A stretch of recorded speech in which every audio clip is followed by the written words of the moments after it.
Alright, this is the $5 part, this little spacer that ended up costing us probably around 10 grand in parts and labour, fixing and chasing our tail on our WTF86 race car, and rendered our $300,000 car completely useless until we found out that this part was missing from our diff.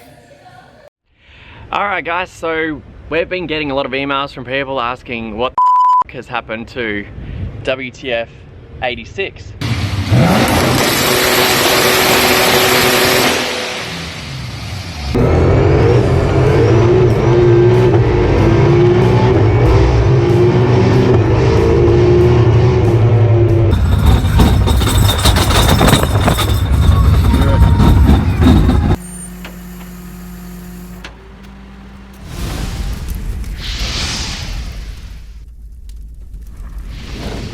It's been off the road for a little while. But anyway, I'm going to go through where the car's been, what's happened, and where we are at with it now. So if you remember, like late last year, we were due to race against a Formula 1 car. So we took it down to Adelaide Motorsport Festival, took it around the track a few times with Todd Hazelwood.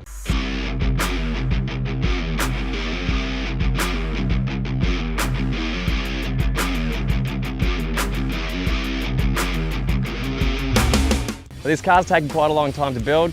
It just happened to be finished almost in time for the Adelaide Motorsport Festival. We weren't sure if we'd get it done in time, but Tim invited us down and said we could put it against a Formula 1 car, which seemed like a pretty big opportunity. We didn't want to pass it up. Yeah, we've literally had no time to test this car. It got put on the dyno last week. It was in the trailer 2 days later, got rolled off the trailer, straight onto the track, and we haven't even had a chance to like literally drive around the block yet. All right, well, we've got Todd Hazelwood that's co-piloting it with me this weekend.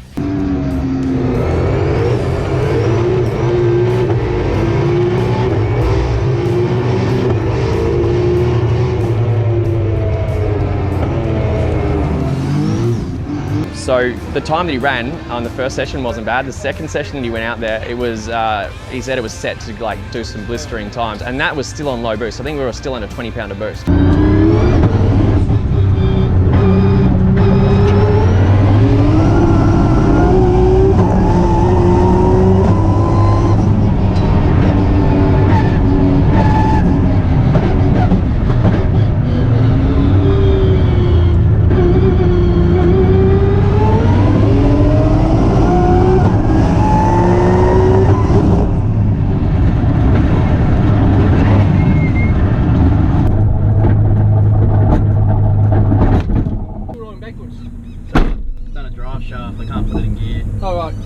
Yeah, well, that was a little bit upsetting.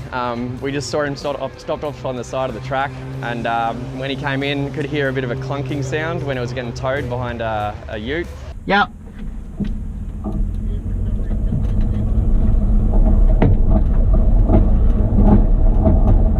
And we pulled it off the track, jacked it up, and the CV joint has disintegrated. So these are supposedly rated to 1,000 horsepower. So. And after that, we unfortunately had to get the car towed home. It was a little bit upsetting, but what can you do? That's racing. So we got back to Brisbane and had a look at the drive shafts. This is the cause of why we couldn't race anymore. Mainly that's just out of CV. And as you can see, we have there's balls everywhere. We literally have, that's all we had left was those two. Oh, and the rest of them were somewhere on the track, were they? Gone, yes. Okay. Now, we're not quite sure what caused the failure at this point, and I guess it doesn't really matter, we just need to fix it. Yeah. And then we got some new drive shafts made up. We thought that it was an issue with the CV joint, so we got some new drive shafts and CVs sent over thanks to Driveshaft shop in the States. They are the same people that had supplied the first ones, and we thought that there was obviously maybe some sort of issue with the CVs originally, or the alignment, or don't really know what it was, but they came to the party and sent us a replacement set. So we put the new Driveshaft shop axles in there with the upgraded CVs on the outer, so the ones that are on this part. There's obviously another CV at the other end that joins into the diff, and then took it for its first drive on the street. All right, so first drive, we're here with Dave. He's got his laptop, making sure everything goes to plan. Here we go, start it up.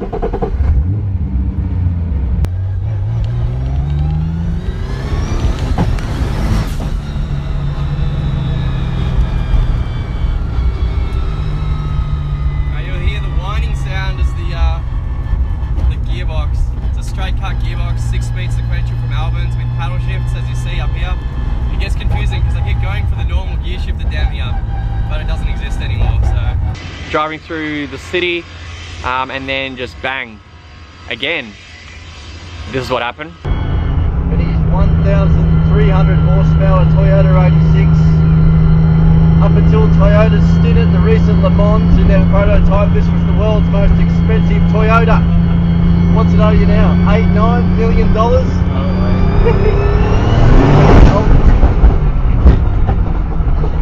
shit, I think it's broken the diff.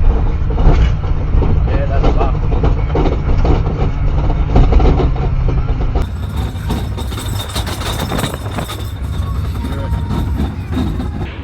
Alright, so back on a tow truck, back to the shop, and only to find that it had busted a CV again, but this time an inner CV that was going to the diff stub axles.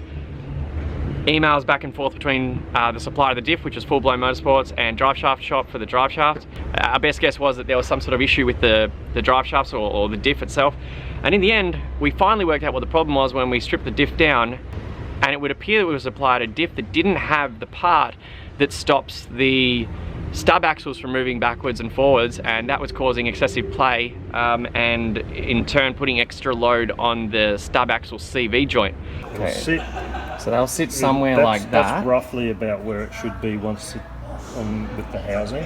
From what I gather, what we assumed happened here, the circlips busted off because of this backwards and forwards movement, because there was nothing stopping. There was too much inflow. And doing that.